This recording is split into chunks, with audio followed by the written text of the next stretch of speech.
गीता अध्याय 15 के श्लोक 16-17 में 3 प्रभु बताए हैं। ये 3 प्रभु कौन हैं? किस प्रभु की शरण में जाने के पश्चात जन्म और मरण समाप्त हो सकता है? 3 प्रभुओं में सबसे उत्तम परमात्मा कौन है? कैसा है? उसका क्या नाम है? इन सभी गूढ़ रहस्यों को जानने के लिए अवश्य सुनिए जगत गुरु तत्वदर्शी संत रामपाल जी महाराज के अमृत वचन। तो वेदों से तुलना कर दी कि महर्षि दानत कह रहा है कि परमात्मा पाप नाश नहीं कर सकता। ये दुर्वेद अध्याय नंबर 8 के श्लोक नंबर 13 में स्पष्ट किया है कि परमात्मा घोर पाप भी नाश कर दे साधक के। फिर वो भगवान के साथ जो पाप है नाश नहीं कर सकता, वो साबुन के साथ जो मैल नाश नहीं कर सकता, फिर साबुन भी क्यों कहते हैं उसको? ऐसे इसके ढेर सारे प्रमाण वेदों से ही कैंसिल कर दिया। ये कति फ्यूज हो गया। इन आचार्यों ने पता चला कि ईब तुम्हारी रोजी रोटी जावेगी, जय हमारे अनुयायियों को पता लग गया। इसलिए इन्होंने उनकी जनता का दिमाग बदलने के लिए मेरे को बदनाम करा, छक्के इतना बदनाम कर दिया कि घर के भी नफरत कर दिया आदमी थे, जो इतनी भी झूठ होती हमारे अंदर। लेकिन आज वही रामपाल है, शिखर में जाएगा यो ज्ञान। हाँ, पता लग जाए सबको।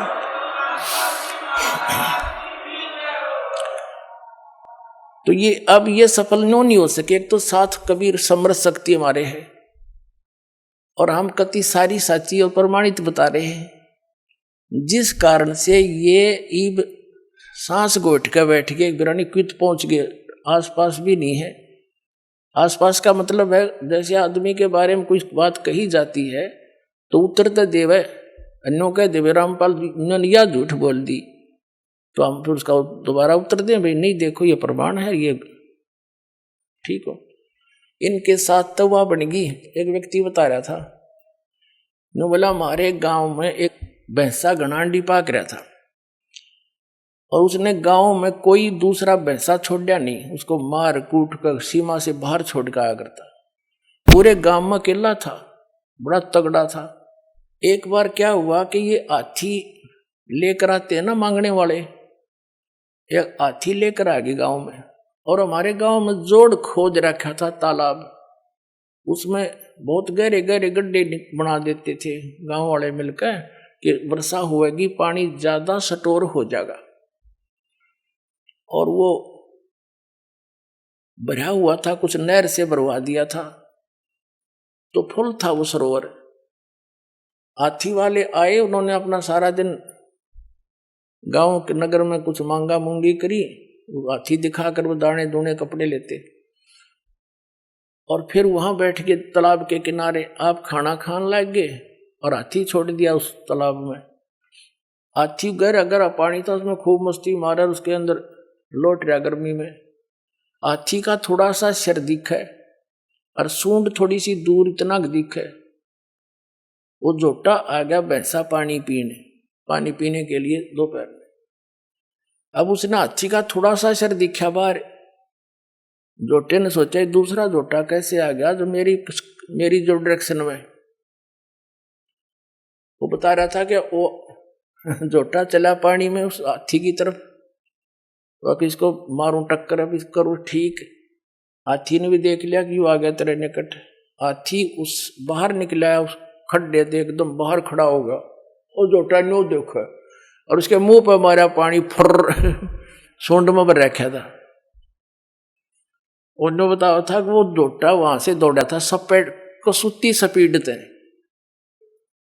और 3 किलोमीटर 4 किलोमीटर हमारी सीमा है दूसरे गांव की, उस सीमा ते पार जाकर उसने पीछे मुड़ के देखा। तो और गांव के लोग नो पूछे नो देखे कि भाई इसका कोई पीछे भी नहीं लग रहा, और यूं इतना कसूता बाजा क्यों जा है, सीमा पार कर गया। तो पता लग गया कि ऐसे ऐसे बन गई अंडी गेला। तो पुण्यात्माओं दास ने यू सारा हाथी दिखा दिया इन ताई। अब ये पता नहीं कहाँ जाकर डटेंगे।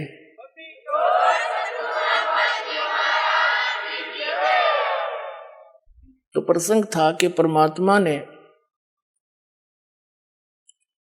आकर के यहां बताया है कि पुण्यात्मा तुम गलत स्थान पर फंस रहे हो, आप यहां के वासी नहीं हो। ये आपका स्थायी स्थान नहीं है, और आपको भी पता इस बात का, तो स्थायी नहीं है। इसका विकल्प ये है कि जितने आप हो, आपके बच्चे, रिश्तेदार, रिलेटिव, उनको पूरी तरह समझाने की चेष्टा करो। भले ही वो एक बार ना माने, प्यार से दूसरी बार 5-10 दिन के बाद जाकर फिर स्टार्ट करे, 10 दिन के बाद फिर पहुंच जा, धीरे धीरे स्वाता स्वा, जैसे उसको जितना स्वा उतने बोला, फिर चुप हो जाते, वो गाली भी दे बोला ही नहीं, क्योंकि हम सारे ऐसे थे, भ्रमित थे। और फिर धीरे धीरे यह बात आप पर समझ में आ जाएगी। तो इन बच्चों को भी मालिक के लाइन में लाओ। दास ने देखा है कि छोटे बच्चे इतनी अच्छी आत्मा के थे, उन बच्चों ने नाम लिया, ज्ञान समझा, 15, 16, 20 वर्ष के। फिर माता पिता संघर्ष करें तो अंदर देवता पूजने छोड़ दिए, समाज पर भी माथा ना टेकता, तो कि हमारा कुपूत पैदा हो गया। किसी कहीं लड़की ने नाम लिया तो उसके पीछे घर के पड़ दिए। अब धीरे धीरे उन्होंने सारे परिवार ने आना पड़ा इस ज्ञान समझ के, फिर रोज के नए नए सुख दिए परमात्मा ने। तो आज वही परिवार समर्पित हो गया इस दाता पर। पहले हमने गाली देवा था, अब ऐसी अफवाह फैलाते हैं बहुत से लोग कि रामपाल तनु का है कि अपने जो कोई मर जावे उसने घसीट के ले जाओ, कंधा भी मत दो। इन्हें झूठ बोलने तो मतलब है और दूसरा काम नहीं, नकलिया ने। कोई बात हुई, हम सरेआम कहते हैं बस संस्कार करो, विधि से ले जाओ, जो बेमतलब के बवंडर है वह ना करो। जैसे मरने वाला मर गया, उसने फूकन की चारी कर रहे, अन्यों का भी इसका स्नान कराओ, वो खाक स्नान कराओ है, फूकन जान लाग रहे हैं, और उन्हें नवाओ दुआओ। ये बेमतलब की बकवादी न शुरू करा रखी। फिर क्या है, जैसे कफन है, मुर्दे को ढकने के लिए एक पर्याप्त है। अब क्या परंपरा बना रखी है, आसपास के जितने भी व्यक्ति होंगे, घर हैं, जैसे उसके 10-20 घर हैं आसपास के कुल के लोग, तो 10 से के 10 चादर डालेंगे उसके ऊपर, और उन्हें फिर फूकने जाएंगे। ये बात हुई है, ये एक्स्ट्रा वेजेंस बेमतलब की बकवाद। एक कफन डालो, तो हमारे विरोधियों ने क्या अफवाह फैला रखी थी कि रामपाल तनु का कफन भी मत डालो।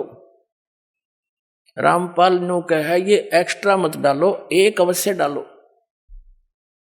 ये तो चादर भी डालने तो नाट्य है, बुढ़िया मर जाओ उस पास की 20 चुंदड़ी डालेंगे, 20, एक बतेरी ढक के ले जाना, फूक के आना है। बता क्या मतलब है ये। तो इस तरह की जो अनावश्यक परंपरा है यह खत्म करनी पड़ेगी हमने। कोई बुद्धि से काम लो, नो थोड़ा है कोई किसी के कहने से धक्के से मैं कह रहा हूं, ये ऐसे प्रमाण दूंगा कि आप अपने आप मानना पड़ेगा आपको, इसकी आवश्यकता ही नहीं है। तो इस प्रकार ये जो क्रियाएं हमने अननेसेसरी बना ली, ये परंपराएं, ये भी हमारे भक्ति बाधक है। जो भक्ति नहीं करता कुछ भी करो, हमने क्या दिक्कत है। जो डॉक्टर के ट्रीटमेंट के अंडर है तो डॉक्टर उसी के लिए परहेज बताता है। दूसरा से कितना रोगी हो उसकी दवाई ना ले रहा हो, क्या बताओगा उसको परहेज, कुछ भी खा मर। तो कहने का भाव ये है पुण्यात्माओं कि आप यहां गलत स्थान पर आ गए, ये रहने का स्थान नहीं है। अब परमात्मा ने आकर ये ज्ञान दिया कि और ज्ञान सब ज्ञानड़ी, कबीर ज्ञान सो ज्ञान, और जैसे गोला तोब का इब करता चले मैदान। ये तोब का गोला है, तत्व ज्ञान परमात्मा का दिया हुआ, और कर दिया सारा साफ। थोड़े दिन लगेंगे और घना टाइम ना लगे, क्योंकि अब तो विस्फोट सा हो रहा है। और जो दास परमात्मा का दिया हुआ ज्ञान और जो यहां भी रहने की क्रियाएं हैं, यही है जो दास बता रहे। और एक दिन पूरे विश्व को माननी पड़ेगी या दो दास की सीख है, परमात्मा का दिया उपदेश है, और तभी हम सुखी होंगे। और इसी नाम को सबको ग्रहण करना पड़ेगा, क्योंकि भगवान का आदेश है। और काल से इस काल भगवान ने अपने वचन में कह रखा है कि कलयुग में कितने जीव ले जाइयो तुम, सतयुग त्रेता द्वापर में थोड़े जीव ले जाना। तो परमात्मा ने 3 युग बाट देखी, इंतजार की इसकी, और इसने 3 युगों में हमारे साथ के जुल्म करा दिए, हमें कितने मजहब बना दिए, नरी नरी भाषा बना दी। 100-200 किलोमीटर के बाद जाकर भाषा बदल जाती है। बता किस किस ने समझावे। अब इदास नहीं हिंदी आती है, और कोई मराठी जानता है, ये मराठी में क्यों कर समझाऊं उसने हैं, और दूसरी भाषा में कैसे समझाया जाए। तो ऐसा जुल्म कर दिया इसने हमारे साथ कि एक का क्षेत्र में आया संत वहीं कर करा के अपना जीवन नष्ट चला जाओ, दूसरा समझे नहीं इसकी बात नहीं। तो अब परमात्मा ने दया बख्शी है, ये ज्ञान ऐसा है और सभी भाषाओं के बच्चे इसे परिचित हो गए। अब वो अपनी अपनी लैंग्वेज में इनको बना के इस तत्व ज्ञान को छपवा रहा है और अपने बहन भाइयों को वहां बांट रहा है। तो परमात्मा ने ये मीडिया बना दिया। इसके अंदर भी एक बताते हैं कैसा सॉफ्टवेयर बनने वाला है, कुछ बन भी गया है कि वो किसी भी भाषा का हो, सभी भाषाओं में वो उसको कन्वर्ट कर देता है। दया भी दया परमात्मा ने करी आपके ऊपर। तो पुण्यात्मा परमात्मा कहते हैं और ज्ञान सब ज्ञान डी कबीर ज्ञान सो ज्ञान, और जैसे गोला तोब का अब करता चला मैदान। तोब के गोले का आगे किले नहीं डटा करे हैं, एक का बढ़ा दिया करे, दो तीन लागे बात तो निशान नहीं पावे। तो ये परमात्मा का ही तोब का गोला है। और ये सोच ले एक किस्म का भी परमाणु बन गया। असली परमाणु दास ने बनाया है अज्ञान के नाश करने का और सत्य को ऊपर उभारने का। एक पुस्तक जहां भी भक्त बांट आते हैं उस परिवार पर कृपा होती है, आसपास के सुन सुना के वो भी उनसे पूछते हैं, फिर पुस्तक ग्रहण करते हैं। और वो क्योंकि अज्ञान गणा है, कई भक्त ने कहा जी 2 वर्ष पहले पुस्तक ली थी और आज दया हुई आपकी, बताओ इतना ज्ञान बना रखा है।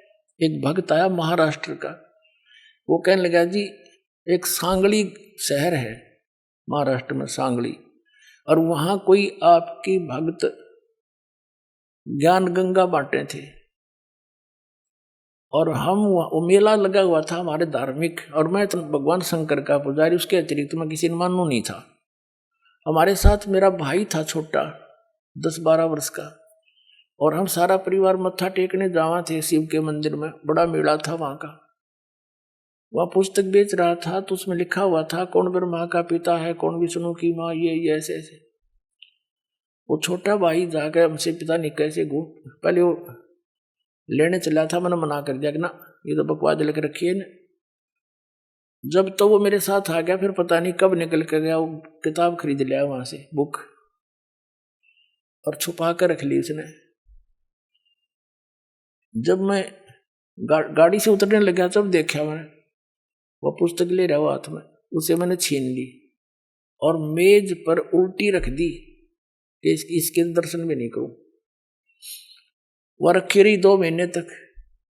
एक बार मेरा कुछ ऐसी टेंशन बनी, कुछ ऐसे सर्कमस्टांस बन गए, मेरा सिर पाटन न हो गया, घनी टेंशन हो रही किसी बात की, और मैं बाहर बैठ गया चेयर लेके। थोड़ी देर में ध्यान आया, पुस्तक दिखी वो रखी रखाई। मैंने सोचा इसने देखता क्या है, मैं लगा उस पुस्तक को पढ़ने। वो मेरी तो टेंशन मतलब याद भी कोई ना कचकित गई, और 3 दिन कंटिन्यूस पढ़ी। अरे सह परिवार लेकर आ गया परमात्मा का बच्चा, सारे परिवार को।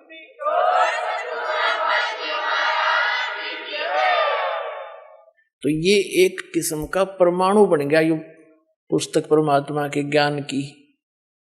अब वो उससे फिर रिश्तेदार में जाती है, वहां से ले गया सैकड़ों पुस्तक, सबको दूंगा एक एक और प्यार से पढ़ाऊंगा, अपने कसम खाऊंगा, बताऊंगा सच्चाई क्या है, मेरे जैसे भ्रमित है सारे।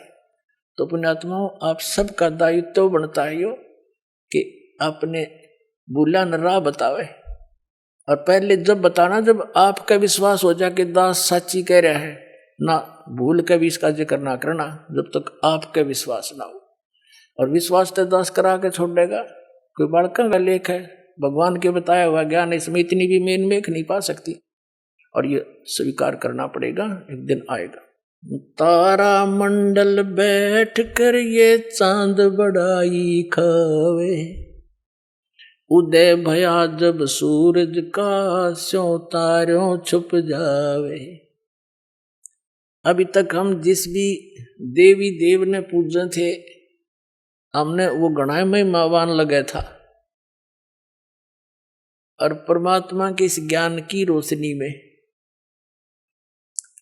अब ये सभी ज्ञान ऐसे छुप जाएंगे, ऐसे निष्क्रिय हो जाएंगे, निरस्त हो जाएंगे, जैसे रात्रि के समय तारामंडल के अंदर आकाश में चंद्रमा सुशोभित होता है और सबसे ज्यादा प्रकाश युक्त नजर आता है। जब सूर्य उदय हो जाता है, वो रहता विद्यमान है पर उसका अस्तित्व नहीं रहता, हमारे लिए उसकी आवश्यकता नहीं रहती उस समय। तो अब ये सूर्य का उदय हो रहा है। अभी तो ये समझ लो वो देसी भाषा में झोल बोला सा ही है, यानी थोड़ा सा वो सूर्य उदय होने से थोड़ा सा पहले रोशनी होती है। अभी तो इतना होया है यो, अरे देखना जो शिखर में होगा सूर्य, पूरे विश्व में ज्ञान हो जाएगा ये, पूरे विश्व में।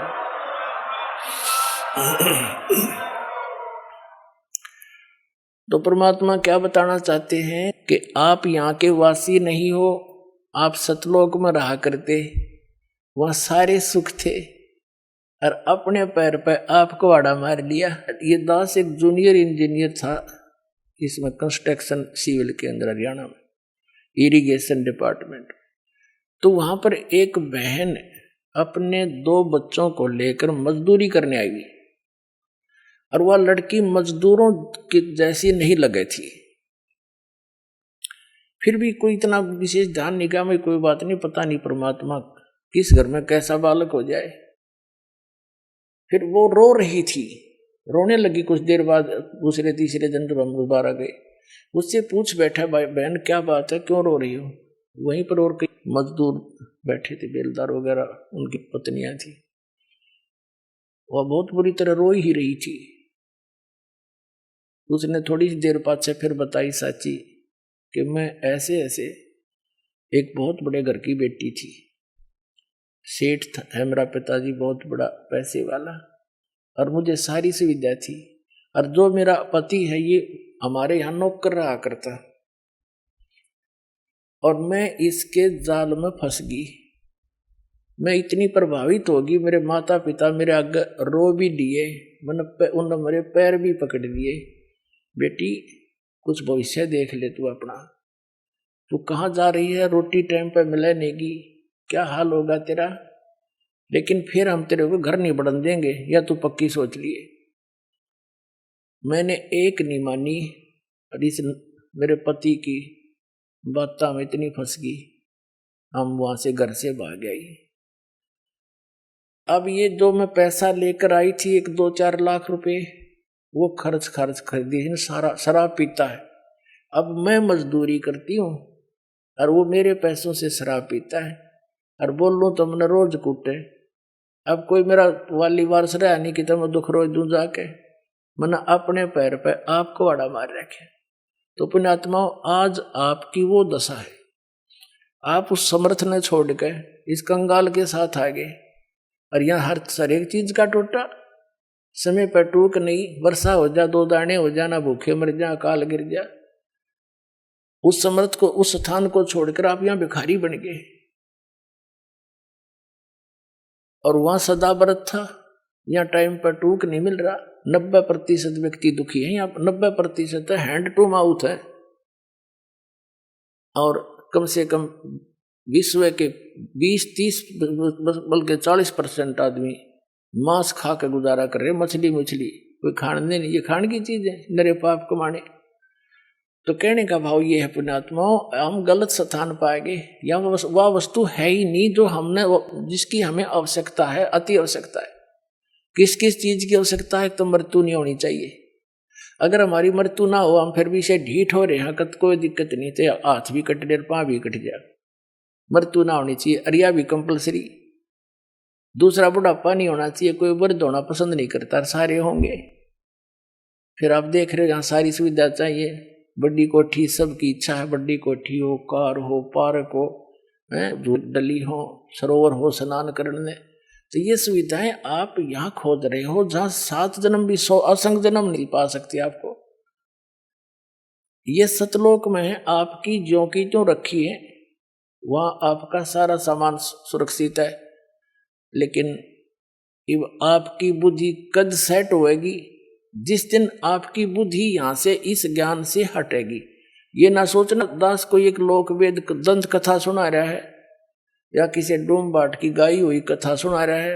ये तो वो वचन सुना रहा है जो परमात्मा ने स्वयं अपने घर का भेद दिया आकर के, और जिन महापुरुषों को साथ ले गए फिर वापस छोड़ा। उन्होंने इसलिए छोड़ा था कि ये मेरे गवाह बन जाए, फिर बाद में मेरे बच्चों को गवाही दे जाए कि सचमुच कबीर इज गॉड, कबीर परमात्मा है और सतलोक में ये सारे सुख हैं।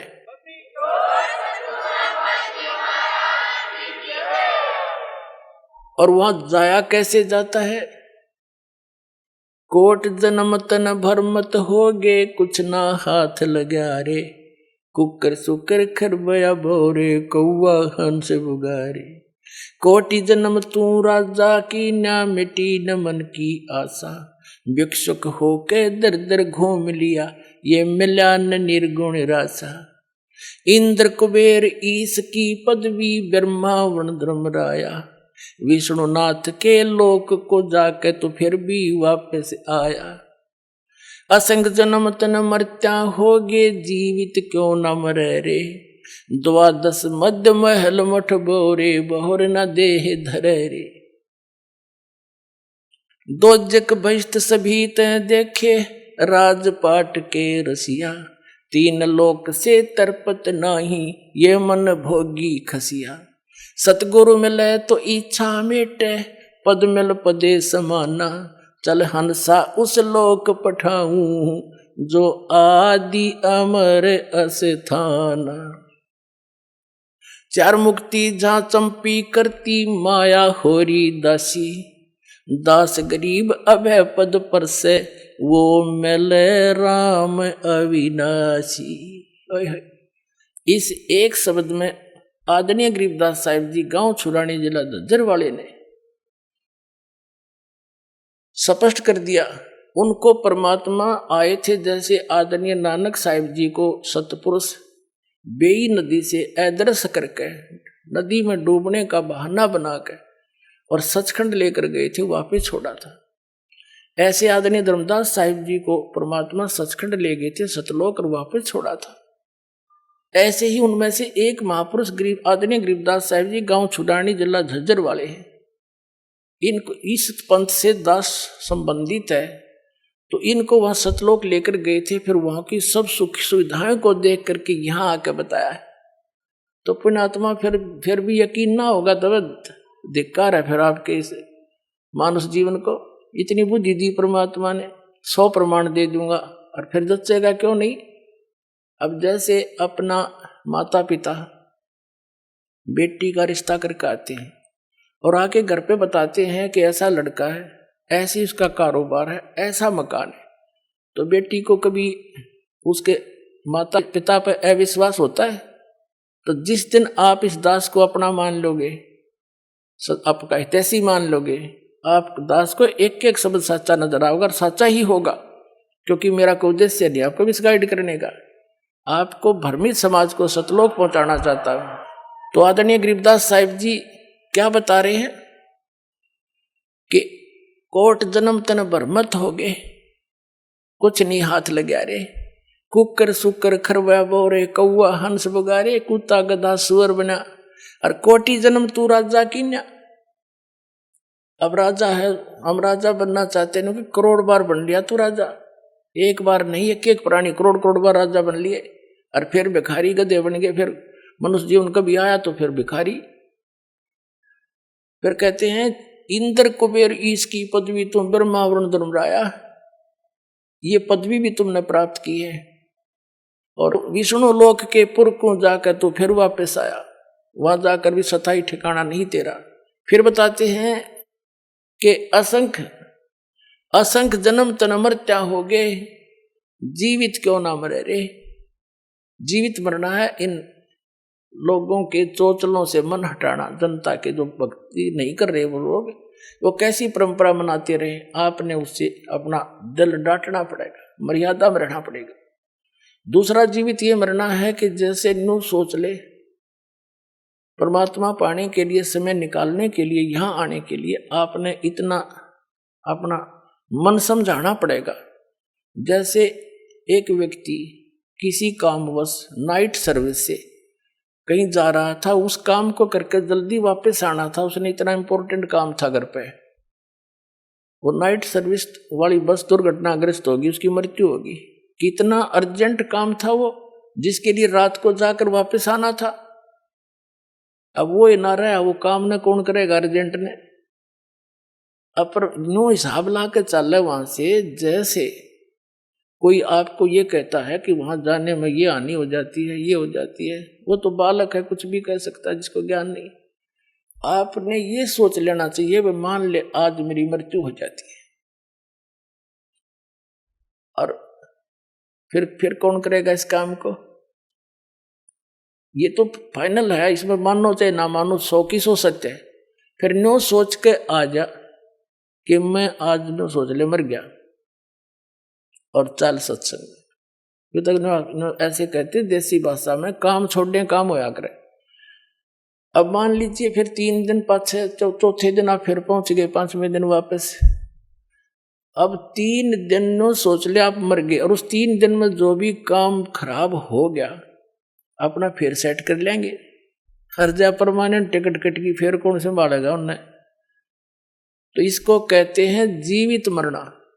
3 दिन जीवित मर लो, अब देख लो मेरे बाचा के होगा, फिर भी तो होगा उसका कुछ जुगाड़। तो इतना दिल डांटना पड़ेगा आपने। तो कहते हैं असंख्य जन्म तन मरत्या हो गए, एक बार जीवित क्यों ना मरे रे।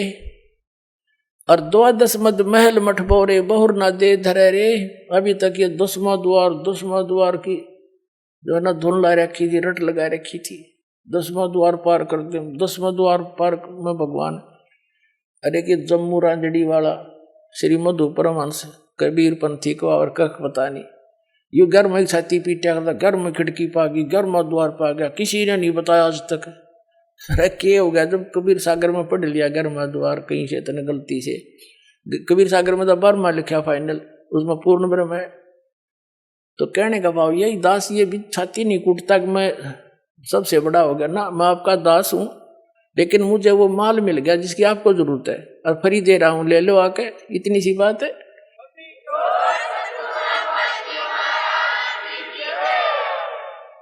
कहते हैं 12 मद महल मठ बोरे, बर में द्वार में, बर मां द्वार पार करके वो स्थान है, वो महल है, वो मठ है, वो ठिकाना है आपका, जहां बोर ना दे रहे रे, जहां जाने के बाद साधक फिर लौटकर कभी संसार में नहीं आती, वो बर मां द्वार पार करके जाना पड़ेगा आपको। फिर क्या बताते हैं कि दोजक नरक बहिष्ठ स्वर्ग, ये सभी देख लिए तुमने बहुत बार। दोजक बहिष्ठ सभी तय देखे, राजपाट के रसिया, और 3 लोग से तिरपत नाही, यो मन भोगी खसिया। इस मन की ऐसी गंदी वृत्ति है। अब जैसे कोई गांव का सरपंच बन जाता है, उसकी प्रेरणा रहती है कि चेयरमैन बनूं, 5-7 गांवों पर मेरी कुछ चौधर हो। चेयरमैन बन जाता तेने सोचा एमएलए बनूं, जब जी साहब है। एमएलए बनने के बाद भी ने सोचा कोई नहीं बात बनी, मंत्री बनो, जब बात बने झंडी वाली गाड़ी हो। अब मंत्री बन जाता है ना, उसकी बुद्धि घूम जाती है, क्योंकि मुख्यमंत्री है सब कुछ, तो मुख्यमंत्री बने बात बने, नहीं बात बनी, उसमें संतुष्टि नहीं है। और मुख्यमंत्री को कति संतुष्टि नहीं, सोचा प्रधानमंत्री की कुर्सी मिले जब जी साहब है, इतने अट्टे कट लेगी, फिर गधा बना पाओगा, बूढ़ा बनाओगे ना संतरी। तो जो काम करण का है वो तो आसपास भी नहीं। तो क्या बताते हैं, दोजक भीष्ट सभी तय देखे, राजपाट के रसिया, और 3 लोग से तिरपति नाही, ये मन भोगी खसिया। फिर क्या बताते हैं, सतगुरु मिले तो इच्छा मिटे। सतगुरु की पहचान बता रहे, सतगुरु मिले तो इच्छा मिटे, पदमिल पदे समाना, और चल हंसा उस लोक पठाऊं, जो आदि अमर स्थान। गीता अध्याय नंबर 18 के श्लोक नंबर 62 में कहा कि अर्जुन तू सर्वभाव से उस परमेश्वर की शरण में जा, उसकी कृपा से ही तू परम शांति को और सनातन परम धाम को, शाश्वत स्थान को, अमर स्थान को प्राप्त होगा। गीता अध्याय नंबर 15 के श्लोक नंबर 4 में कहा कि तत्वदर्शी संत की प्राप्ति के पश्चात इस अज्ञान रूप अंधकार को उस तत्व ज्ञान रूपी शस्त्र से काट कर, यानी से समझ कर, उसके पश्चात परमेश्वर के उस परम पद की खोज करनी चाहिए, जहां जाने के बाद साधक लौटकर कभी संसार में नहीं आता। अपने विषय में कहता है कि अर्जुन, तेरे और मेरे चौथे अध्याय के 5वें और 9वें श्लोक में, दूसरे अध्याय के 12वें श्लोक में, 10वें अध्याय के दूसरे श्लोक में, गीता जी में, ये गीता ज्ञानदाता ब्रह्म है, ये खुद कह रहा कि तेरे और मेरे बहुत जन्म हो चुके, तू नहीं जानता, मैं जानता हूं। इससे सिद्ध है कि ब्रह्म का साधक भी नाशवान, भी ब्रह्म भी नाशवान। तब क्या बता रहे हैं कि सतगुरु मिले तो इच्छा मिटावा यहाँ की कि क्या क्या डले ढो रहा है तू, जो काम इस अनमोल जीवन मनुष्य जीवन से करना था वो कर, और जो तुझे चाहिएगा भगवान ने देता है वो, और वो परमात्मा आपको मिल जाएगा। जो आवश्यकता आपको होगी वो अवश्य देगा, चाहे तेरे भाग में भी ना हो। और आप अन्य भगवानों से वो ग्रहण ही नहीं कर सकते थे, सारी उम्र सर पे टिकले उनके बारे में द्वार के आगे। अब कि कौन नहीं चाहेगा इस समर्थ की ओट, सभी चाहेंगे, सबको चाह इस भगवान की। अभी पता ही नहीं था, हमने को बताने वाला नहीं था। परमात्मा आए जब ये संतों ने कोशिश की बताने की, जो उनसे मिले, परमात्मा से मिले थे, उनकी हमने सुनी नहीं। हमारे नकली गुरुओं ने सुनने नहीं दी कि तो अनपढ़ है, अशिक्षित है, इनको क्या पता है। तो ये परमात्मा ने सारे शिक्षित करे पहले अपने बच्चे, और फिर समझाओगे पूरे ज्ञान को। अब क्या बताते हैं कि सतगुरु मिले तो इच्छा मिटे, इंद्र दा राज कागदा बेस्टा। कहते यहाँ के स्वर्ग के राजा का राज्य भी आपको प्राप्त हो, न सोच ले काग की बीट है सतलोक के सुख के सामने, काग की टट्टी। यहाँ के एमएलए एमपी मंत्री प्रधानमंत्री तो कुछ भी नहीं फिर स्वर्ग के देवता के सामने, और वो भी काग की बीट, तो ये क्या होगा फिर। तो हमने इस ज्ञान से ये जानकारी हो रही। और फिर पद मिल पदे समाना, पद का अर्थ है पद्धति। यहां पद के दो अर्थ है, क्योंकि ये पद्य भाग है, इसमें शब्दों को कई बार उस राग के अनुसार अधूरा बोला जाता है। पद मिल पदे समाना, पद माने शास्त्र अनुकूल पद्धति, पूजा की विधि, मेथड ऑफ वर्शिप, पूजा की विधि तरीका। सही पद मिलने पर और उस पद के सही पद्धति की प्राप्ति होने से, सच्चे मंत्र और जाप विधि का प्राप्त होने पर, पद मिल पदे समाना, उस पद में, अमर पद में, जहां जाने के बाद कभी लौटकर संसार में नहीं आते, उस पद में समा जाओगे तुम। कहते हैं सतगुरु मिले तो इच्छा मिटे, पद मिल पदे समाना, और चल हंसा उस लोक पठाऊं, जो आदि अमर स्थाना, जो कभी नष्ट नहीं होता, आदि अमर स्थाना। और वहां क्या सुख है, चार मुक्ति जहां चंपी करती, माया होरी दासी, दास गरीब अभय पद पर से। वह मृत्यु नहीं, डर नहीं किसी का, यहां भय नहीं निकल रहा राष्ट्रपति का भी, मेरे बॉडी गार्ड रखने पड़ते हैं। फिर कहते हैं चार मुक्ति जहां चंपी करती, यहाँ की जो सुविधाएं स्वर्ग महास्वर्ग और दो चार प्रकार की मुक्तियां हम आज तक सुना करते थे, उसको प्राप्त प्राणी को स्वर्ग में बड़ा सुख होता है, लेकिन वो तो अस्थायी होता है, सीमित होता है। उसके बाद नरक में भी जाता है, गधा भी बनता है, वो तो खत्म हुई फिर। जैसे आपने श्री महावीर जैन जी का इतिहास कई बार दिखाया दास ने, 80 लाख बार तो वो देवता बना, और 60 करोड़ बार गधा, 30 करोड़ बार हाथी, 30 करोड़ बार कुत्ता है। और कुत्ता थे कब बना बतेरा हो प्रधानमंत्री, चाहे स्वर्ग का देवता हो, सारी मरोड़ निकल जाए कब्र में। तो क्या बताना चाहते हैं कि वो सुख जो इन लोकों में तुम देख रहे हो, वो उसकी तुलना मत बता दिया इंद्रदाराज का गदा बेस्टा। लेकिन वो सुख जो चार मुक्ति तो मानते हो, ये तुम्हारे चरणों में सतलोक में ये सारी सुविधाएं जो स्वर्ग, यहाँ के स्वर्ग में, लेकिन इनसे भी अच्छी वहां सदा रहेंगी, सारे सुख है वहां पर। ये नाचने गाने तुम वहां करियो ठाठते, अड़ बकवाद करो, अड़ नाचे डीजे ला के, दूल्हे की मृत्यु होगी एक्सीडेंट में, फिर टक्कर मारे बजा ले डीजे अड़े, खा के यहाँ के खुशी मनाओ गंदे लोक में। यहाँ तो अपना कान सा बोझ के भक्ति करके पीछा छुटा के फिर वह नाचियो गाइयो ठाठ से खुशी मनाना, वह सदा दिवाली रहेगी। समर्थ का शरणाग हो रंग होरी हो, और कदे न हो एकाज राम रंग होरी हो। समर्थ की शरण में आओ, सदा सुखी रहोगे। कहते चार मुक्ति जहाँ चंपी करती, और माया होरी दासी। जिस माया के पीछे तुम भटक रहे हो, रिश्वत चोरी पकवाद कर करके, कहते ये वहां आपके चरणों में पड़ी रहा करेगी। और दास गरीब अभय पद पर से वो मिले राम अविनाशी। अविनाशी राम कबीर परमात्मा मिलेगा आपको। और वो तरीका इस दास के पास है, वह भेजने का पूरा पासपोर्ट बनवा लो। बोलो सतगुरुदेव।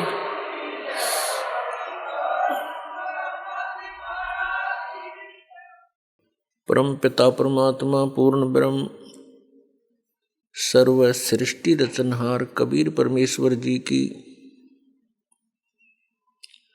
असीम कृपा से आप सभी पुण्यात्माएं सत्संग श्रवण कर रहे हैं। परमात्मा कबीर जी हम काल जाल में फंसे हुए सभी प्राणियों के इस दुख को जानकर समझकर अपने सतलोक से चल कर के यहाँ आते हैं और हमारे अज्ञान को समाप्त करते हैं।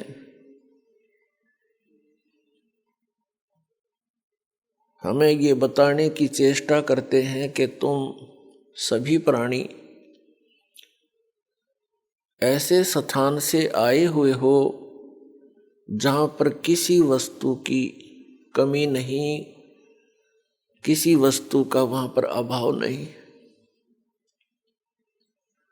वहाँ कोई दुख नहीं, वहाँ पर व्यर्थ अवस्था नहीं। सृष्टि ऐसी ही है, शरीर आपके ज्यों के त्यों हैं। वहाँ जो आपको शरीर प्राप्त था वो सभी रोग रहित, व्यर्थ अवस्था उसमें नहीं होती, वहाँ मृत्यु नहीं होती। उस स्थान को आप अपनी गलती के कारण छोड़ आए। अब आप यहाँ पर ये दंड भोग रहे हो, सजा भोग रहे हो, और यहाँ पर आप जी ने इन दुखों को ही सुख मान लिया। यदि किसी को अधिक दुख है और उससे कुछ कम दुख को हमने सुख समझ लिया, और यहाँ पर सुख नाम की वस्तु नहीं है, आपने सुख देखा ही नहीं है, इसलिए इन्हीं अटकलबाजियों में आप सुख मान रहे हो। कैसे? जो निर्धन है वो सोचता है धनवान सुखी। ये कार और कोठियों में निवास करता है, सफर करता है। अब धनवान को स्वप्न में भी सुख नहीं होता। धनवान समझता है, धनी व्यक्ति सोचता है कि राजा लोग सुखी होंगे। ये राजा लोग सुखी हैं, राजा सुखी हो ही नहीं सकता। विचार की बात है, जैसे एक परिवार का मुखिया अपने 4-5 सदस्यों की व्यवस्था में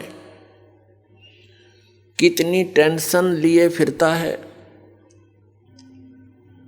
किसी को बीमारी है, किसी का विवाह नहीं हुआ, किसी का विवाह हो गया तो बालक नहीं, और 100 समस्याएं उसकी जान को बनी रहती हैं। राजा एक बहुत बड़े अक्षेत्र का मुखिया होता है। इससे खूब आसानी से अंदाजा लगाया जा सकता है वो कितना सुखी हो सकता है। स्वप्न में भी सुख नहीं उस व्यक्ति को जो राजा बना हुआ है। ठीक है, अपनी घूटी सूटी लाकर रात काट लेता होगा, घंटे 2 घंटे पड़ जा पी कर शराब, सुख नहीं है।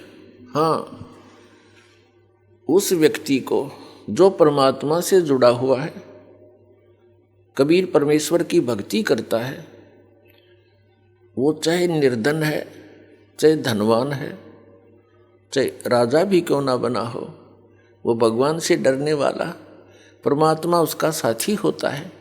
उसके ऊपर आने वाली आपदाओं को तुरंत निवारण करता है, क्योंकि कबीर परमात्मा वो सुख सागर हैं जो अपने बच्चों का दुख देख नहीं सकते। और जब तक हम इस परमेश्वर की शरण में नहीं आते हैं तो हम अन्य उपासनाएं जो करते हैं वो हमें अपने प्रारब्ध में आने वाली आपदाओं से नहीं बचा सकते। उन साधनाओं से आपको अन्य लाभ तो हो सकते हैं, लेकिन आपके कर्म के दंड में वो परिवर्तन नहीं कर सकते। एक कबीर परमात्मा परम अक्षर ब्रह्म को छोड़कर अन्य जितने भी प्रभु हैं, स्वामी हैं, वो आपको जैसा कर्म किया है वो ही प्रदान कर सकते हैं, उसमें परिवर्तन नहीं कर सकते। तो वो भक्ति हमारे लिए यूजलेस है। हमारे प्रारब्ध में, हमारे संस्कार में, पुण्यों में, इस जीवन के सफर में कोई ऐसा भयंकर घटना, दुर्घटना हो और वो टले नहीं, वो दुर्घटना जब घट जाएगी और कोई ऐसी घटना हो जो इस आदमी का मनोबल तोड़ देती है, फिर वो भक्ति भी नहीं करता, छोड़ देता भक्ति को। और परमात्मा कबीर जी आप पर आने वाले आपके प्रारब्ध के संस्कारों को बदल देता है। जब हमारे ऊपर कोई आपदा आ जाती है और हमें पता है कि इसका कोई निवारण इस पृथ्वी पर नहीं है, और फिर वो ठीक हो जाता है, उसका समाधान हो जाता है इस भक्ति से, तो हमारी आस्था भगवान में दृढ़ होती है और तभी हम भक्ति कर सकते हैं। पुण्यात्मा, हम ऐसे लोक से आए हैं जहाँ कोई कष्ट नहीं था, कोई दुख नहीं था, मृत्यु नहीं थी और वृद्ध अवस्था नहीं थी। कोई भी वृद्ध अवस्था पसंद नहीं करता। 60-70 वर्ष के हो जाते हैं राजनेता, अभिनेता, और अपनी सकीन को भी टाइट करवाते हैं देश विदेश में जाके। 1-2 साल के बाद फिर सिकुड़ेगी बात है, कितना करवाओगे इसने सेटिंग, और फिर मृत्यु डेफिनेट। आप सारा जीवन लगाते हो अपने मकान के बनाने में और परिवार के पोषण में। संतान होती है, संतान के फिर संतान होती है, हम बड़े खुश होकर रहते हैं, उनके साथ सीने से लगाते हैं, प्यार करते हैं, अच्छी बात है। और 1 मिनट में ना जाने उन प्यारे बच्चों की मृत्यु हो जाए या स्वयं की हो जाती है, तो खाक है ये जीवन। किस चीज पर आप आस लगाए बैठे हो? यदि हमारी मृत्यु ना हो तो हम इतने ढीठ हो चुके हैं, इन दुखों को हम कोई परवाह नहीं करते, वैसे का हीरो आपदा है हमारे ऊपर। लेकिन मृत्यु भी डेफिनेट, तो इसकी तरफ थोड़ा सा ध्यान देना पड़ेगा आप जीने पे। असंख्य जन्म हो गए आपने यही परिवार पोषण करते और यही बंगले और कोठी और फैक्ट्री लाते और बनाते, आप ही चले जाते हो, ये यहीं रह जाती है। और फिर आप बने हो कहीं गधे और कोठी खड़ी है कहीं दूर। आपको क्या मिला उस कोठी में जो सारा जीवन खो दिया? ये किस कारण से करते हैं हम? क्योंकि हमने इतनी ही पढ़ाई पढ़ रखी है, विवाह हो जा, संतान हो जा, रोजगार मिल जा, इनका पालन पोषण कर दें, इनका विवाह कर दें, फिर मर जावा, बेशक काम पूरा हुआ। नहीं, मनुष्य जीवन का कार्य तो आपने स्टार्ट भी नहीं किया। मनुष्य जीवन का जो काम था वो तो आपने प्रारंभ भी नहीं किया। वो कौन सा कार्य है? परमात्मा की भक्ति, परम अक्षर ब्रह्म की भक्ति, मोक्ष प्राप्ति, जन्म मृत्यु के रोग से छुटकारा, जरा और मरण से छुटकारा। और ऐसा ना होने से तो आपका जीवन व्यर्थ है। ये क्रियाएं जिस पर हम आप आ सकते हैं ये तो पशु पक्षी भी करते, फिर मनुष्य जीवन की क्या आवश्यकता थी? इसमें कितनी सद्बुद्धि दी है, कैसे हाथ पैर दिए हैं, बुद्धि दी भगवान ने कि यहाँ पर आपदाएं तो आएंगी ही आएंगी। जैसे वर्षा घनी होगी, सर्दी गर्मी भी आती है, तूफान भी आते हैं। इनसे बचने के लिए अपनी कोई झोंपड़ी कुटिया अवश्य बनानी चाहिए।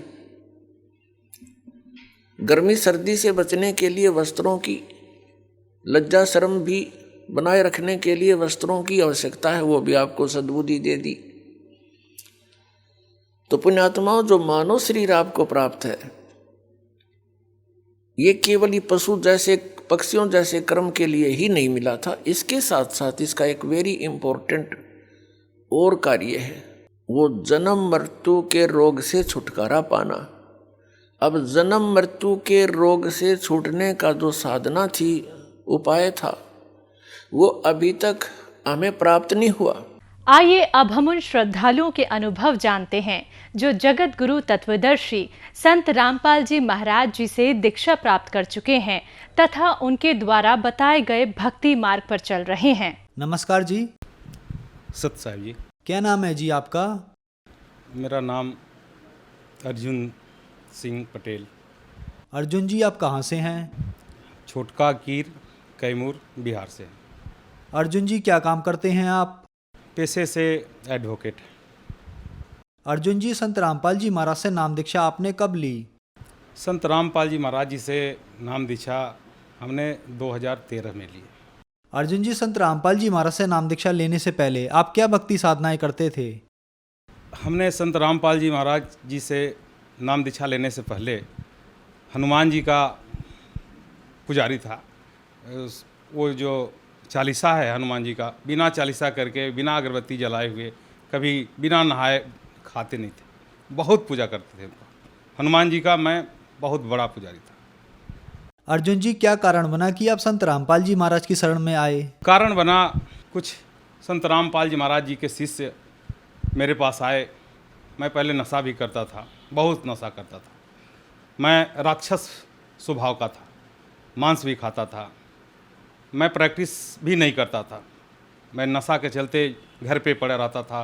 2-2 दिन 3-3 दिन दारू पीते रहता था। 2-4 लीटर दारू मैं पीता था।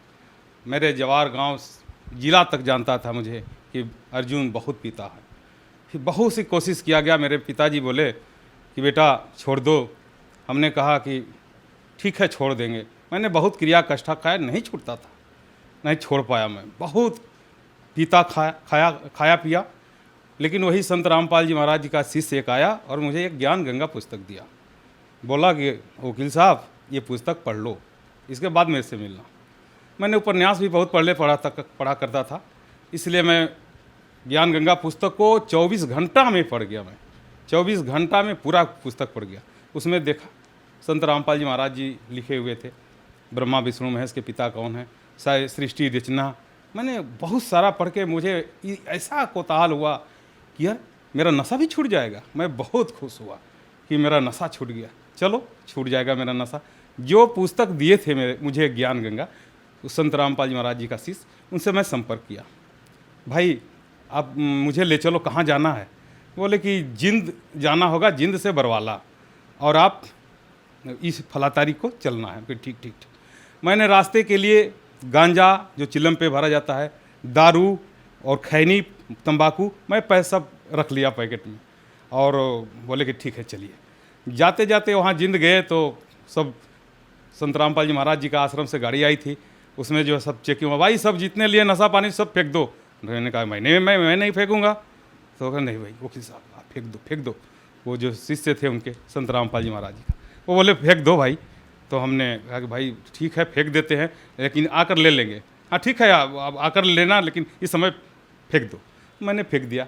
गया आश्रम गया, देखा सतलोक आश्रम लिखा हुआ है। मेरा तो शरीर ही एकदम हल्का हो गया। मेरे लग रहा है कि मैं असली जो है सतलोक में हूँ, और मेरा शरीर हल्का हो गया। हमने कहा ठीक है भाई नाम दीक्षा चलते हैं, क्या क्या चीज़ है। मैंने गया, वहाँ कुछ नियम थे, मैंने नियम पढ़ा, तो उसमें नशा नहीं करना है, ये करना है, वो मंत्र कर मिलेगा उसको करना है। हमने कहा ठीक है हम सब कर लेंगे, लेकिन हमारा नशा तो छूट जाएगा। तो वो जो बोले कि हाँ हाँ हाँ आपका नशा छूट जाएगा, एकदम बेशक छूट जाएगा। तो हमने ठीक है, हमें नाम दीक्षा जो है फॉर्म भर दीजिए। संत रामपाल जी महाराज जी है, वो आ रहे हैं, सबको हाथ ऐसे ऐसे रख रहे हैं, मैंने भी ऐसे करके रखा। मेरे सर पे यही हाथ रखे परमात्मा, वही संत रामपाल जी महाराज जी। अब तो मैं उन्हें परमात्मा ही कहूँगा, क्योंकि पहले संत रामपाल जी महाराज कहता था, लेकिन फिर हमारे गुरु जी हैं परमात्मा हैं, और गुरु परमात्मा ही होते हैं। तो संत रामपाल जी महाराज परमात्मा मेरे गुरु जी, वो सर पे मेरा हाथ रखा और मैं एकदम पता नहीं कि मैं क्या हो गया मुझे। और मेरा उसी दिन के बाद से सर जी मेरा नशा छूट गया। सर अब आप बताइए कि संत रामपाल जी महाराज से नाम दीक्षा लेने के बाद आपको क्या लाभ मिले? जी सर जी, लाभ तो बहुत मिले। मैं जो नशा करता था, वो दारू शराब का 2-2 4-4 लीटर जो है, 2-2 3-3 बोतल जो है 24 घंटा में पानी की तरह पीता था शराब, वो तो मैं शराब छूट गया। गांजा पीता था, सिगरेट पीता था, सिगरेट पीने के बाद तो लैट्रिन जाता था, सिगरेट नहीं पीते तो लैट्रिन नहीं होता था, वो सब छूट गया। ये फ़ायदा हुआ। और एक फ़ायदा हुआ कि मैं जब कोर्ट ज्वाइन किया, प्रैक्टिस शुरू किया, तो उसमें जो है मैं 100 रुपया ही 500 रुपया ही कमाता था, तो मेरे पैकेट में ही रहता था पैसा, क्योंकि मेरा नशा ख़त्म हो गया था, इसलिए मेरा पैसा उठता नहीं था। मैं वो भी आर्थिक लाभ भी हुआ। और एक लाभ और हुआ कि जो पुस्तक जो परमात्मा ज्ञान संत रामपाल जी महाराज जी लिखे हैं, उसमें हर चीज़ को मिलाकर देखें, वेद गीता शास्त्र उपनिषद हर चीज़ से मिलाकर देखें, वैसा कोई लिख ही नहीं सकता है। तो इसको भी मेरा जो है आध्यात्मिक भी लाभ मिला। मुझे हार्ट में तकलीफ ही आ गया। मेरा जो है डॉक्टर के पास मैं गया, बोले कि आप क्या करते हो? मैंने कहा कि सर मैं एडवोकेट हूँ। तो आप मांस और दारू शराब का यूज किए हैं? उनके हाँ डॉक्टर साहब मैंने तो बहुत यूज किया। तो कहे कि आपका जो है 80% जो है आपका ब्लॉकेज हो गया है, और इसके लिए आपको ऑपरेशन करना पड़ेगा, और इस ऑपरेशन में आपको कम से कम 4 से 5 लाख रुपया खर्च होंगे। हमने डॉक्टर से कहा कि सर मैं 4-5 नहीं 10 लाख रुपया दे सकता हूँ, मैं ऑपरेशन, लेकिन ऑपरेशन से डरता हूँ, कहीं ऑपरेशन अगर सिद्ध नहीं हुआ तो मैं डेथ कर जाऊँगा, मैं जीना चाह रहा हूँ। और तो डॉक्टर साहब कहे कि ठीक है, ऐसे हम लोग कोशिश करते हैं ऑपरेशन के, ठीक है। दवा दिए, इतना सारा एलोपैथ का दवा दिए, एक दिन में 10-10 टैबलेट कैप्सूल खाने के लिए हमें दिए। मैं खाने लगा, लेकिन खाते खाते मैं और जो है स्थिति मेरी ख़राब हो गई। मेरा एक सीनियर एडवोकेट हैं SK सिंह, वो बोले कि अर्जुन जी आप इतना दवा मत खाइए। मैंने हाँ सर सीनियर, हमको तो लग रहा है कि हम मर जाएंगे दवा खाते खाते। तब हम कहे कि नहीं अब नहीं खाएंगे, उसको सब दवा को मैंने फेंक दिया। मेरे पास रिपोर्ट है, मैं दिखा दूंगा। सब दवा को मैंने फेंक दिया और कहा संत रामपाल जी महाराज जी मेरे गुरु हैं, परमात्मा हैं, मैं उनका शिष्य हूँ, उनके शरण में हूँ। अगर वो हमें चाहें जिंदा करें या चाहे मार डालें, लेकिन मैं उनके शरण में हूँ, मैं ऑपरेशन नहीं कराऊंगा। और उसी दिन से मैं दवा को छोड़ दिया, और परमात्मा संत रामपाल जी महाराज मेरे गुरु जी उसी दिन से हमें ठीक कर दिए, और मैं ठीक हूँ। और आज मैं नशा भी नहीं करता हूँ, और कोर्ट में मैं मेरा जो है कार्य जो है बढ़िया चल रहा है, और मैं अच्छा से खा पी रहा हूँ। दिन में 8-10 रोटी खा जाता हूँ। और ये मेरा रिपोर्ट है, हाँ ये रिपोर्ट है। ये हार्ट ब्लॉकेज का जो है मैंने ACG कराया था, उसमें जो है 80% की ब्लॉकेज बताया है, ये दिखाया इसमें। लेकिन संत रामपाल जी महाराज की दया से, उनकी रजा से मैं ठीक हूँ, मेरे ब्लॉकेज ख़त्म है इस समय बिना ऑपरेशन का। ये जो है, ये इसमें जो है आप देख सकते हो, ये इसमें भी ब्लॉकेज है। कोई भी अगर डॉक्टर के पास दिखा दीजिए तो उसको कहेगा करीब बाप रे बाप ये कैसे जिंदा है, लेकिन मैं जिंदा हूँ संत रामपाल जी महाराज के रजा से, उनकी दया से। वही एक संत हैं, और वे मेरे गुरु और मेरे परमात्मा हैं जो मुझे ठीक किए हैं। मैं कोई दवा नहीं करता हूँ, मैं सब दवा छोड़ दिया। और लाभ हुआ है, मैं पैसे से एडवोकेट तो हूँ, मैं फार्मर भी हूँ, किसान। मैं खेती भी करता हूँ, मेरे अपने हाथ से भी ट्रैक्टर चलाकर खेती कर लेता हूँ। मैं एक बार गया था कहीं, और 10-15 रोज के लिए, उसमें जो है मेरा पुस्तक सेवा में गए थे। संत रामपाल जी महाराज का एक ज्ञान गंगा पुस्तक था, उसमें हम उड़ीसा जगन्नाथपुरी सेवा में गए थे। तो वहाँ से खबर आया कि वकील साहब आपका जो है खेत सूख गया है, इधर पानी बारिश नहीं हो रहा है, खेत सूख गया है, और हर जगह पानी नहीं है, आपका धान जो है मर रहा है। तो हमने कहा ठीक है भाई मरने दो, क्या करेंगे। अब गए वहाँ तो सोचे चलो इसको आग लगा देंगे और ये जल जाएगा, और इन पीछे से उसमें जो मेरे पास एक गेहूं बोने वाली मशीन है, उसको 0 टिले बोला जाता है। मैं सोचा कि उसको बो दूंगा, नहीं अगर हार्वेस्टर से कटाऊंगा तो हार्वेस्टर की भी कटाई देना होगा, इसलिए मैं हार्वेस्टर से नहीं कटा के यही सोचा कि मैं इसको फूंक दूंगा, वो सलाई लगा दूंगा माचिस और जल जाएगा। पीछे से मैं उसको जो है अपना ट्रैक्टर से, मेरे पास सोनालिका 740 ट्रैक्टर है, वो उससे अपना 0 टिल से उसका बुआई कर दूंगा। लेकिन रात में मैंने सोचा, कहा संत रामपाल जी महाराज, गुरु जी मेरे परमात्मा, मैं आपकी सेवा में, मैं आपकी शरण में, मेरा वो कैसे ये सूख रहा है, पानी नहीं हुआ। इतना कहना, और हे मालिक, हे परमात्मा संत रामपाल जी महाराज जी, एक दिन मतलब हम सोचे थे रात में, और दूसरा जो रात बीता और दिन हुआ, उस दिन में जो है बारिश, थोड़ा सा बादल ऊपर मतलब आकाश में आया और हल्का सा बारिश हुआ, एकदम हल्का सा, जैसे आदमी लोग कहता है कि धूर मरने वाला, वैसा जो कि दरार फटा था, इतना दरार उस खेत में। लेकिन थोड़ा सा पानी हुआ, और देखिए संत रामपाल जी महाराज की दया से वो उसमें जो है वो सूखा हुआ बाली जो है हरा हो गया, और हरा होके और उसमें जो है बल्ली जो है पीला होने लगा, यानी कि पकने लगा। उसको हार्वेस्टर से मैं कटवाया। तो सर जी, मैं ऐसे एडवोकेट हूँ, एडवोकेट पीरियड में तो कुछ गलत कह सकता हूँ, लेकिन संत रामपाल जी के महाराज की शिष्य हूँ, मैं गलत नहीं बोल रहा हूँ। उसमें जो है मैं हार्वेस्टर से कटवाया और उसको चावल निकाला, गोविंद भोग छोटा महीन चावल था, 1,08,000 का चावल हो गया। और तभी मैं संत रामपाल जी महाराज पर पूरा विश्वास हो गया कि यही परमात्मा है, यही भगवान है। और सारा लाभ तो बहुत सारा लाभ है, छोटा मोटा लाभ मैं अगर कहूँ तो रात दिन 24 घंटे हो जाएंगे लाभ गिनाते गिनाते। छोटी मोटी लाभ तो मैं क्या कहूँ, इसे ये 2-3 लाभ बहुत बड़ी लाभ है। मैं आज परमात्मा संत रामपाल जी महाराज की दया से ठीक हूँ। अर्जुन जी, संत रामपाल जी महाराज से नाम दीक्षा लेने के बाद आप एक बेहतर और सुखमय जीवन जी रहे हैं, तो जो दर्शक आज आपको टीवी पर देख रहे हैं उनके लिए आप क्या कहना चाहेंगे? जो दर्शक आज हमें टीवी पर देख रहे हैं, तो उनसे मैं रिक्वेस्ट करूंगा, प्रार्थना करूंगा हाथ जोड़ के, कि अगर जिन्हें पहले बात 2 चीज़ बताऊंगा। 2 चीज़ नाम लेते लेते 2 चीज़ खत्म होता है। क्या? मैं अनुभव करके दिखाऊं। एक प्रेत का बाधा, जैसे अगर भूत प्रेत का बाधा है, नाम लेते ही खत्म होता है। और एक नशा, नशा के लिए तो मैं क्या कहना, आप मेरे घर पे जाओ, मेरा फ़ोन नंबर ले लो और पता कर लो कि मैं क्या था, पता चल जाएगा। लोग बता देगा कि अरे वो तो वकील था केवल नाम का, वो तो सब नशा करता था। नशा छोड़ने के बाद मैं वकालत पेशा शुरू किया हूँ। लेकिन सब मेरे भाई बंधु माता बहनें जो भी ये सत्संग को टीवी पे या मेरे इंटरव्यू को अगर देख रही हैं, तो उनसे यही प्रार्थना है कि सबको छोड़कर मात्र संत रामपाल जी महाराज जी आए हुए हैं इस पृथ्वी पर, उनसे नाम दीक्षा लीजिए और कल्याण करवाइए।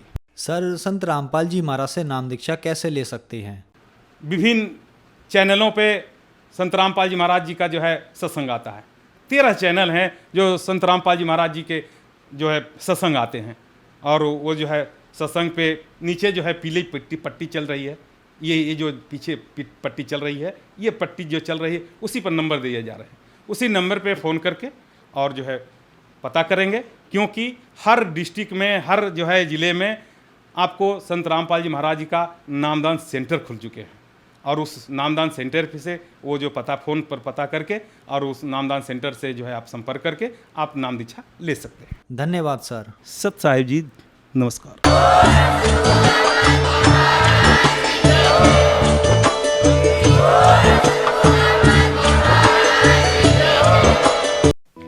आप सुन रहे थे जगत गुरु तत्वदर्शी संत रामपाल जी महाराज के मंगल प्रवचन। अधिक जानकारी के लिए संपर्क करें